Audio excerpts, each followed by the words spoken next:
তিনি যখন রোদের মাঝে খোলা আকাশের নিচে হাঁটতেন, সাহাবারা তাকিয়ে দেখতেন আমরা ভীত সন্ত্রস্ত, আমরা এই রোদের মাঝে বাইরে যেতে চাই না, যেখানে ধান দিলে খই হয়ে যাবে, চাল দিলে মুড়ি হয়ে যাবে।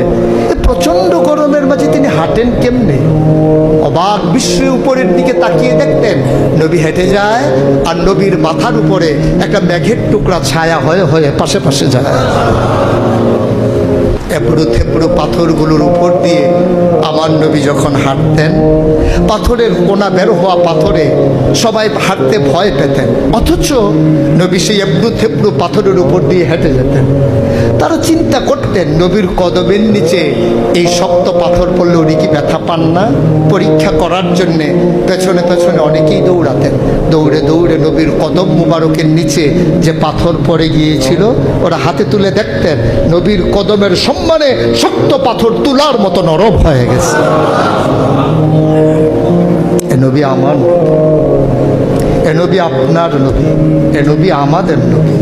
আমরা প্রাউড ফিল করি।